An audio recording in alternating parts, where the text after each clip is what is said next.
ಮಂಡ್ಯ ಜಿಲ್ಲೆಯ ಪುರಾಣ ಪ್ರಸಿದ್ಧವಾದ ಮೇಲುಕೋಟೆಯಲ್ಲಿ ವೈರಮುಡಿ ಬ್ರಹ್ಮೋತ್ಸವ ಅದ್ದೂರಿಯಾಗಿ ನೆರವೇರಿತು.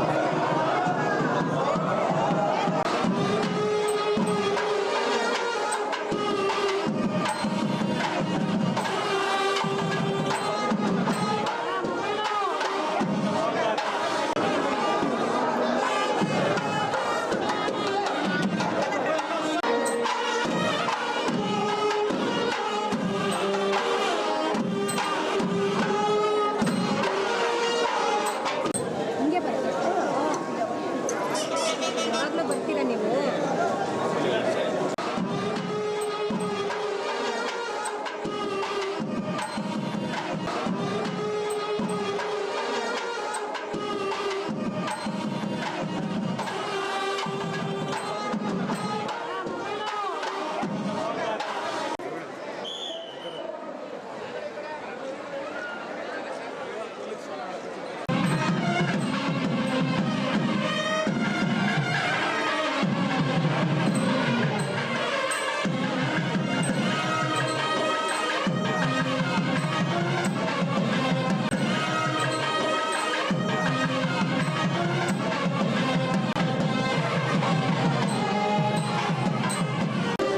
ವಿಶ್ವವಿಖ್ಯಾತಿಯಾದ ಈ ಉತ್ಸವವನ್ನು ನೋಡಲು ನಾನಾ ಭಾಗದಿಂದ ಜನಸಾಗರವೇ ಹರಿದು ಬಂದಿತ್ತು.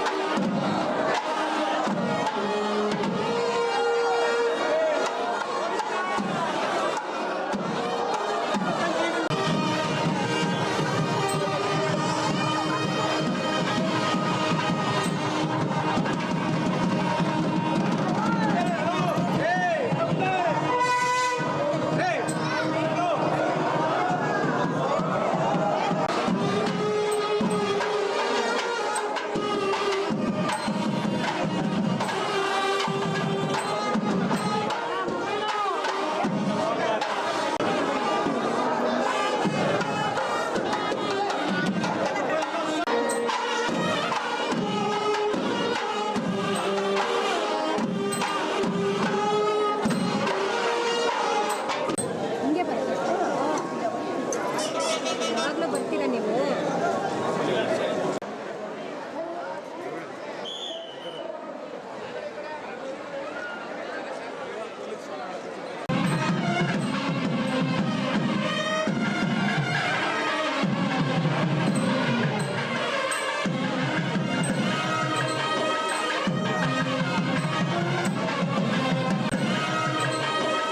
ರತ್ನ ಖಚಿತ ಕಿರೀಟ ಧರಿಸಿದ ಶ್ರೀ ಚಲುವನಾರಾಯಣ ಸ್ವಾಮಿಯ ಉತ್ಸವ ಚತುರ್ವಿಧಿಯಲ್ಲಿ ಸಾಗುತ್ತಿದ್ದಂತೆ ಭಕ್ತರ ಹರ್ಷೋದ್ಗಾರ ಮುಗಿಲು ಮುಟ್ಟಿತ್ತು. ಶ್ರೀ ಕ್ಷೇತ್ರ ಮೇಲುಕೋಟೆಯಲ್ಲಿ ರಾತ್ರಿ ಸಾಕ್ಷಾತ್ ಭಗವಂತನೇ ದರೆಗಿಳಿದ ಭಕ್ತಿ ಭಾವ ಮೇಳೈಸಿತು. ವಿಶ್ವದಲ್ಲಿಯೇ ಪ್ರಸಿದ್ಧವಾದ ವೈರಮುಡಿ ಬ್ರಹ್ಮೋತ್ಸವ ಸಡಗರ ಸಂಭ್ರಮ ಎಲ್ಲೇ ಮೀರಿತ್ತು. ಶ್ರೀದೇವಿ ಭೂದೇವಿಯವರೊಂದಿಗೆ ರತ್ನಖಚಿತ ವೈರಮುಡಿ ಕಿರೀಟ ಧರಿಸಿ ಗರುಡಾರೂಢನಾದ ಶ್ರೀ ಚಲುವನಾರಾಯಣ ಸ್ವಾಮಿಯ ದರ್ಶನದಿಂದ ನೆರೆದಿದ್ದ ಜನಸ್ತೋಮ ಪಾವನರಾದರು. ಅಧಿಕಾರಿಗಳು, ರಾಜಕಾರಣಿಗಳು ಹಾಗೂ ದೇವಸ್ಥಾನದ ಸ್ಥಾನಿಕರು ಚಿನ್ನಾಭರಣಗಳ ಪರ್ಖಾವಣೆ ಮಾಡಿ ದೇವರಿಗೆ ವೈರಮುಡಿಯನ್ನು ಧರಿಸಲಾಯಿತು. ಈ ವೇಳೆಯಲ್ಲಿ ಯಾಗಶಾಲೆಯಲ್ಲಿ ಹೋಮ ನಡೆಸಿ ಗರುಡ ದೇವರ ಉತ್ಸವ ನಡೆಯುತ್ತಿದ್ದಂತೆ ಮಹಾಮಂಗಳಾರತಿಯೊಂದಿಗೆ ವೈರಮುಡಿ ಉತ್ಸವಕ್ಕೆ ಚಾಲನೆ ನೀಡಲಾಯಿತು.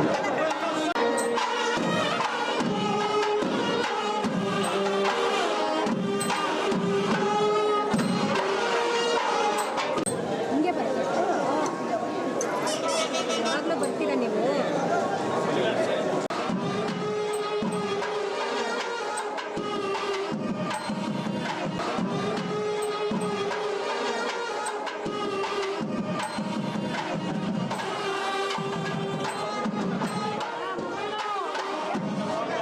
ಮೇಲುಕೋಟೆಯ ವಿಶ್ವವಿಖ್ಯಾತ ವೈರಮುಡಿ ಉತ್ಸವದ ವಿಶೇಷ ಕತೆ ಹೀಗಿದೆ. ಕರ್ನಾಟಕದ ಮಂಡ್ಯ ಜಿಲ್ಲೆಯ ಮೇಲುಕೋಟೆಯಲ್ಲಿ ನಡೆಯುವ ವೈರಮುಡಿ ಬ್ರಹ್ಮರಥೋತ್ಸವವು ಅತ್ಯಂತ ಪೌರಾಣಿಕ ಹಿನ್ನೆಲೆಯನ್ನು ಹೊಂದಿದೆ. ಐತಿಹಾಸಿಕ ಮಹತ್ವ ಮತ್ತು ಅದ್ಭುತ ಭಕ್ತಿ ಭಾವಗಳ ಸಂಗಮವಾಗಿದೆ. ಪ್ರತಿ ವರ್ಷ ಮಾರ್ಚ್ ಏಪ್ರಿಲ್ನಲ್ಲಿ ನಡೆಯುವ ಈ 10 ದಿನಗಳ ಉತ್ಸವದಲ್ಲಿ ಚಲುವನಾರಾಯಣ ಸ್ವಾಮಿಗೆ ವಜ್ರ ಖಚಿತ ಕಿರೀಟವನ್ನು ಧರಿಸಿ ದರ್ಶನವನ್ನು ನೀಡಲಾಗುತ್ತದೆ. ವೈರಮುಡಿಯು ಅನಂತ ಪದ್ಮನಾಭನಿಗೆ ಸೇರಿದ್ದ ಅಮೂಲ್ಯವಾದ ಕಿರೀಟ. ಪುರಾಣಗಳ ಪ್ರಕಾರ ಪ್ರಹ್ಲಾದನ ಮಗ ವಿರೋಚನನೆಂಬ ರಾಕ್ಷಸನು ಈ ವೈರಮುಡಿಯನ್ನ ಕದ್ದು ಪಾತಾಳದಲ್ಲಿ ಬಚ್ಚಿಟ್ಟಿದ್ದನು. ವಿಷ್ಣುವಿನ ವಾಹನವಾದ ಗರುಡನು ವಿರೋಚನನೊಂದಿಗೆ ಯುದ್ಧ ಮಾಡಿ ವೈರಮುಡಿಯನ್ನ ಮರಳಿ ಪಡೆದು ಬರುವಾಗ ದಾರಿಯಲ್ಲಿ ಮಥುರಾ ನಗರದ ಕೃಷ್ಣನಿಗೆ ಇದನ್ನು ಅರ್ಪಿಸಿದನು. ಆದರೆ ಕೃಷ್ಣನ ಶಿರಕ್ಕೆ ಈ ಕಿರೀಟ ಸರಿಯಾಗಿ ಹೊಂದಿಕೊಳ್ಳಲಿಲ್ಲ. ಆಗ ಅಶರೀರವಾಣಿಯೋ ಅಥವಾ ವಿಷ್ಣುವಿನ ನಿರ್ದೇಶನವೋ ಎಂಬಂತೆ ಈ ಕಿರೀಟವು ಯಾದವಗಿರಿಯ ಚಲುವನಾರಾಯಣ ಸ್ವಾಮಿಗೆ ಸೇರಿದ್ದು ಎಂದು ತಿಳಿಯಿತು. ಗರುಡನು ಮೇಲುಕೋಟೆಗೆ ಬಂದು ಚಲುವನಾರಾಯಣ ಸ್ವಾಮಿಯ ಶಿರಕ್ಕೆ ಈ ವೈರಮುಡಿಯನ್ನು ಧರಿಸಿದಾಗ ಅದು ಅತ್ಯಂತ ಭವ್ಯವಾಗಿ ಕಂಗೊಳಿಸಿತು. ಅಂದಿನಿಂದ ಈ ಉತ್ಸವವು ವೈರಮುಡಿ ಬ್ರಹ್ಮೋತ್ಸವವಾಗಿ ಆಚರಿಸಲ್ಪಡುತ್ತಿದೆ. ವೈರಮುಡಿ ಆಭರಣವನ್ನು ಮಂಡ್ಯ ಜಿಲ್ಲೆಯ ಖಜಾನೆಯಲ್ಲಿ ಕಟ್ಟುನಿಟ್ಟಾದ ಭದ್ರತೆಯಲ್ಲಿ ಇರಿಸಲಾಗುತ್ತದೆ. ಉತ್ಸವದ ದಿನ ಮಾತ್ರ ಅದನ್ನ ವಿಶೇಷ ಪೂಜೆಯೊಂದಿಗೆ ತರಲಾಗುತ್ತದೆ. ವೈರಮುಡಿ ಧರಿಸಿದ ಚಲುವನಾರಾಯಣ ಸ್ವಾಮಿಯು ಗರುಡ ವಾಹನದ ಮೇಲೆ ರಾಜಬೀದಿಯಲ್ಲಿ ಭಕ್ತರಿಗೆ ದರ್ಶನವನ್ನು ನೀಡುತ್ತಾನೆ. ಈ ಕಿರೀಟವನ್ನು ದೇವರಿಗೆ ಧರಿಸಿದಾಗ ಅರ್ಚಕರು ಕಣ್ಣಿಗೆ ಬಟ್ಟೆ ಕಟ್ಟಿಕೊಂಡು ಕಿರೀಟ ಧಾರಣೆ ಮಾಡುತ್ತಾರೆ. ಇದು ಈ ಉತ್ಸವದ ಅತ್ಯಂತ ರಹಸ್ಯ ಮತ್ತು ವಿಶಿಷ್ಟ ಆಚರಣೆಯಾಗಿದೆ. ವೈರಮುಡಿ ಮಾತ್ರವಲ್ಲದೆ ರಾಜಮುಡಿ, ಕೃಷ್ಣಮುಡಿ, ಶಂಖ, ಚಕ್ರ ಸೇರಿದಂತೆ ಮೈಸೂರು ಒಡೆಯರು ಅರ್ಪಿಸಿದ 16 ಬಗೆಯ ಅಮೂಲ್ಯ ರತ್ನ ಖಚಿತ ಆಭರಣಗಳನ್ನು ದೇವರಿಗೆ ಅಲಂಕರಿಸಲಾಗುತ್ತದೆ. ಹೀಗಾಗಿ ಈ ಉತ್ಸವ ದೇವಸ್ಥಾನದಿಂದ ಹೊರಬರುತ್ತಿದ್ದಂತೆ ಹೊರಗೆ ನೆರೆದಿದ್ದ ಲಕ್ಷಾಂತರ ಮಂದಿ ಭಕ್ತರ ಹರ್ಷೋದ್ಗಾರ ಮುಗಿಲು ಮುಟ್ಟಿತ್ತು. ಈ ಬಾರಿ ತುಂತುರು ಮಳೆಯ ನಡುವೆಯೂ ಭಕ್ತರು ಚಲುವನಾರಾಯಣನ ದರ್ಶನ ಪಡೆದು ಧನ್ಯರಾದರು. ದೇವಾಲಯದ ಮುಖ್ಯದ್ವಾರದಿಂದ ಪ್ರಾರಂಭಗೊಂಡ ಉತ್ಸವ ಮುಂಜಾನೆಯವರೆಗೂ ಚತುರ್ವಿಧಿಯಲ್ಲಿ ವೈಭವದಿಂದ ಸಾಗಿತು. ದಕ್ಷಿಣ ಬದ್ರಿಕಾಶ್ರಮ ಎಂದೇ ಪ್ರಸಿದ್ಧಿಯನ್ನು ಪಡೆದಿರುವ ಮಂಡ್ಯ ಜಿಲ್ಲೆಯ ಮೇಲುಕೋಟೆಯಲ್ಲಿ ವೈರಮುಡಿ ಬ್ರಹ್ಮೋತ್ಸವ ಶ್ರದ್ಧಾ ಭಕ್ತಿಯಿಂದ ಅದ್ದೂರಿಯಾಗಿ ನೆರವೇರಿತು. ಕರ್ನಾಟಕವಷ್ಟೇ ಅಲ್ಲದೆ ನೆರೆಯ ತಮಿಳುನಾಡು, ಆಂಧ್ರಪ್ರದೇಶ, ಮಹಾರಾಷ್ಟ್ರ ಸೇರಿದಂತೆ ನಾನಾ ರಾಜ್ಯಗಳು ಹಾಗೂ ಹೊರ ದೇಶದ ಭಕ್ತರು ಆಗಮಿಸಿ ಗೋವಿಂದ ನಾಮ ಸ್ಮರಣೆಯನ್ನ ಮಾಡಿದರು.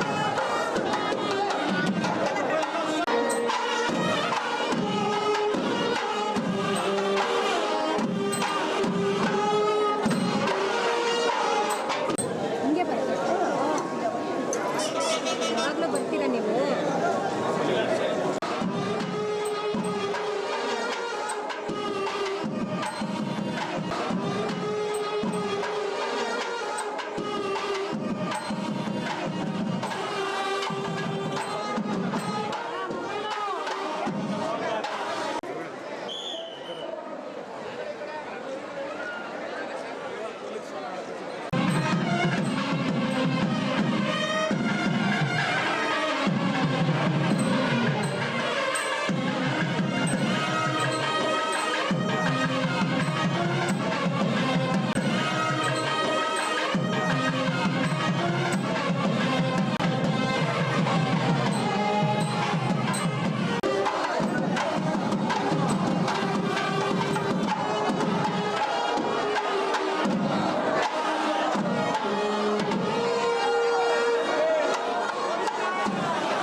ಯಾವಾಗಲೂ ಬರ್ತೀರಾ ನೀವು?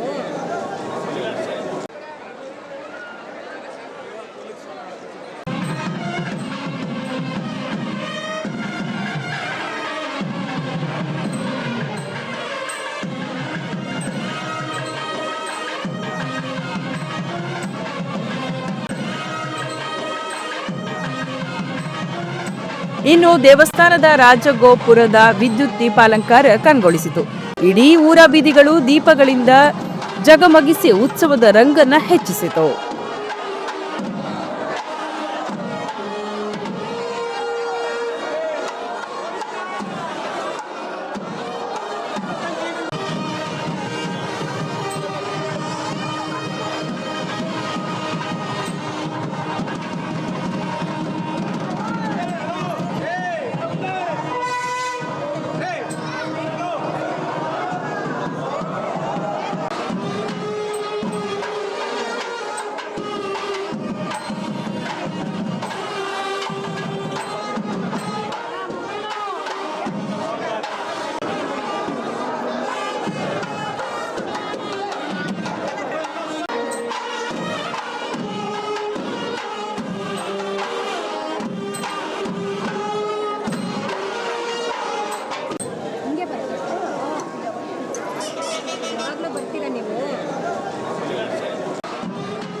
ಹೀಗಾಗಿ ಈ ಉತ್ಸವವು ಕೇವಲ ಪೂಜೆಯಲ್ಲ, ಮೇಲುಕೋಟೆಯ ಇತಿಹಾಸ ಹಾಗೂ ಯಾದವಗಿರಿಯ ಪಾವಿತ್ರತೆಯನ್ನ ಸಾರುವ ಸಾಂಸ್ಕೃತಿಕ ಪರಂಪರೆ ಕೂಡ ಆಗಿದೆ.